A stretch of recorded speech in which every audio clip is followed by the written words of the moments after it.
Baiklah anak-anak, Assalamualaikum warahmatullahi wabarakatuh. Jadi, sebelum kita memulai pelajaran pada hari ini, alangkah baiknya kita berdoa terlebih dahulu.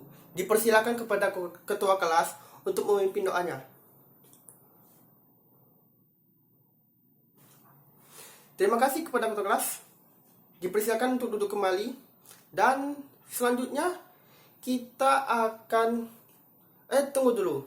Bapak punya tebak-tebakan nih. Jadi, ketika Bapak membawa sesuatu berupa bentuk benda ya. Jadi kalian tebak, kita belajar apa hari ini? Ada yang tahu nih apa? Iya, tepat. Ini gelas. Ada yang bisa mendeskripsikan gelas tersebut, tas ini yang ada di tangan Bapak? Iya, bisa diminum. Tepat untuk minum, benar. Terus bulat, benar. Berbentuk menarik, iya benar. Benar sekali.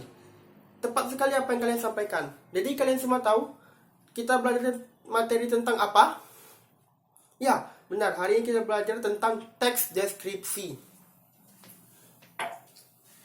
Jadi anak-anak, jadi Bapak ada ini. Sebelum kalian masuk pelajaran hari ini, mungkin Bapak akan menjelaskan terlebih dahulu pengertian, jenis, ciri-ciri, terus juga langkah-langkah kita dalam membuat teks deskripsi.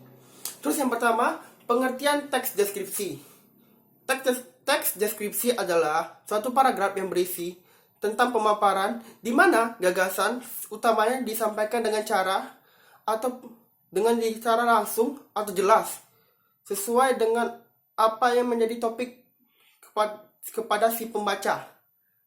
Terus yang kedua, yaitu kita ada ciri-ciri teks deskripsi. Ciri-cirinya ada 4 ya anak-anak. Yang pertama, paragraf deskripsi menggambarkan sesuatu. Terus yang kedua, digambarkan secara sangat jelas dan rinci serta melibatkan panca indera kita.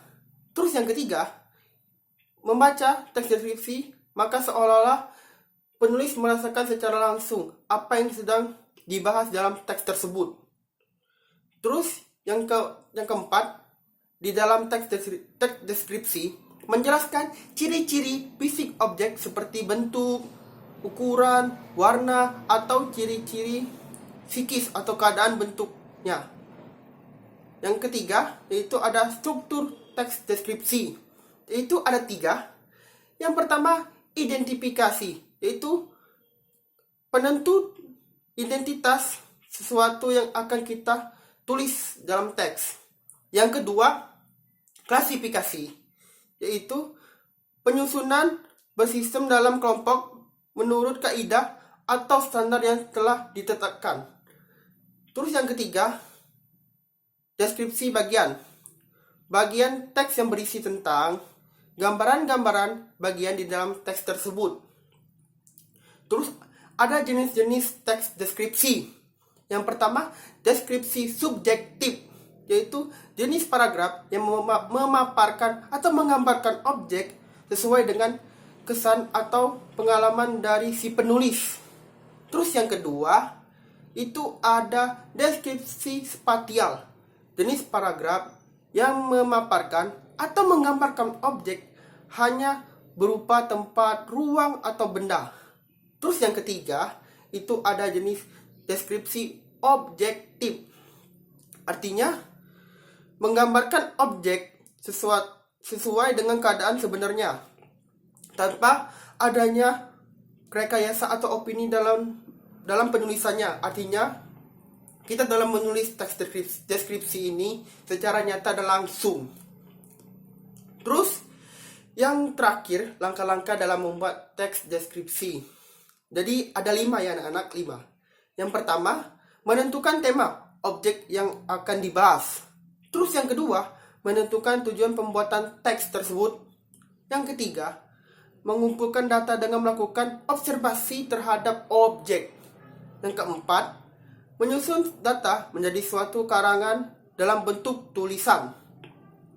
Terus yang kelima, menguraikan kerangka karangan menjadi sebuah paragraf deskripsi sesuai dengan tema yang ditentukan.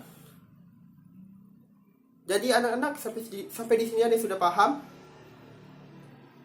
Baiklah.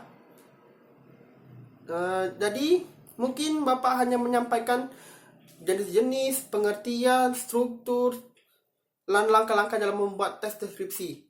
Karena Bapak ada pertemuan dengan kepala sekolah di ruangan. Jadi untuk ketua kelasnya siapa? Ya, Tony. Nanti setelah selesai ini kalian jam di kelas, biarkan ketua kelasnya mengambil tugas yang Bapak telah berikan. Nanti ketua kelas dipersilakan ke ruangan Bapak untuk mengambil tugas pelajaran hari ini. Mungkin itu saja pemaparan dari Bapak. Wassalamualaikum warahmatullahi wabarakatuh.